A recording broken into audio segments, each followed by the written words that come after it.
নাম আমার গিন্নি, তো করে খাবাই সিন্নি, অতি তাড়াতাড়ি সহজ হয়ে যায়। মাদ্রাসায় বলাৎকার হচ্ছে, আমি কি আপনার মাদ্রাসা ভাঙতে গিয়েছি ভাই? ইয়া মাদ্রাসাত বলৎকার হইতেছে, আপনি কেন জানেন?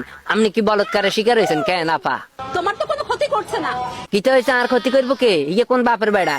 তোর মতো কেন ন্যারো মাইন্ডের লোক বুঝে আর ক্ষতি করবো? হ্যাঁ, এখানে আসা হয়েছে, মাজার শরীফগুলো ভেঙে ফেলা হচ্ছে। এলে মাজার ভাঙতে নয় তোগো মতো কিছু কেন মারানি জিরা আছে কেন ল্যাংটো হয়ে যে মাজার হতিটা গান্দা টানে বেড়া বেড়ি গর লগে অর্ধ লঙ্গ আকাম কুকাম যা আছে ব্যাগিং করে এলে মাজার ভাঙতে না কিরবো? মাজার এলে কি মাথা চুটে না চাইবনি? আমরা বাইরে আসার, এইভাবে আন্দোলনে যোগদান করার মতো মানুষ না। এলো কে আন্নারা? আন্নারা কিতে? আন্নারা বাইরে আন্দোলন করেন না ভিতরে আন্দোলন করেন কেন? মাজারে ভিতরে আন্দোলন করেন, যে আন্দোলন আমরা দেখি না। আর দেখছি এর অন্ত করে কেন ফুটকিলাল শুধু এই শব্দটা হইব। এই গোদার বাড়ি দেখছো নেই? গোদার বাড়ি ফুটকিলাল বানালাই মেকারি। মহিলা না, তারপরে আমাদেরকে আসতে বাধ্য করছে তারা। কে কে আইতে তোর বাধ্য করছে? হ্যাঁ, বাধ্যটা করলো কে?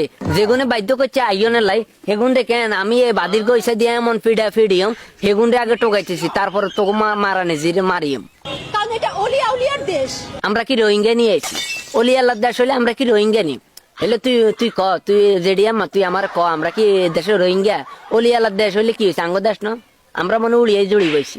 আমরা অলিয়া উলিয়াকে ভক্তি করি, শ্রদ্ধা করি এবং অলিয়া উলিয়ার দেখানো পথে আমরা চলি। অলি আল্লাহ কইছে মাতা রজাই গাঞ্জা খা, বাবা খা, মাতা রজাই উলঙ্গ হুতি থাক, মানুষের বেড়া গুলো আকাম কুকাম কর।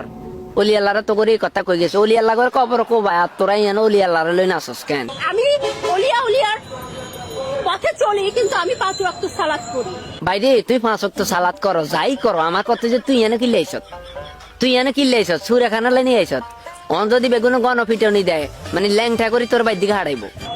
আমি সালাতকে সম্মান করি, 5 ওয়াক্ত নামাজ যেটা আমি সম্মান করি। আমরা কি 5 ওয়াক্ত নামাজকে কেন অসম্মানই করিনি? তোরা না যে অসম্মানই করোনার লাই মাজার পূজারের মধ্যে ল্যাংটো হতি নমাজ হড়স না কিছু না। ইয়া সালাত করলে লাভ হইব নি? নমাজের সম্মান করলে লাভ হইব না যদি নমাজে না হড়স। আপনি আমাকে প্রশ্ন কেন করছেন বারবার?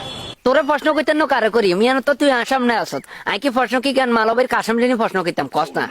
আপনি মাদ্রাসায় যে পড়াশোনা করছেন, মাদ্রাসা তো হড়ালে করি, কিন্তু অনার করি না। অন্তগ মতো কিছু মারানি জি আর মানে মাজার পূজারি কেন সিন্নি কর জিলাপি করে অনসুরি আড়ি আড়ি।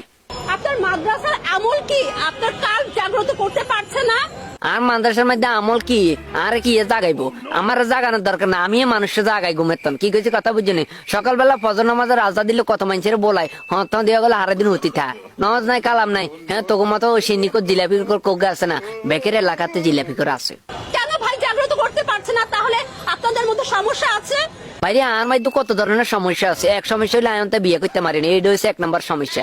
দ্বিতীয় সমস্যা হয়েছে কেন তোর মতো কিছু সিন্নি কর জিলাপি করে আই কেন নাম আমার হয়েছে গিন্নি, তো করে দিয়ম সিন্নি।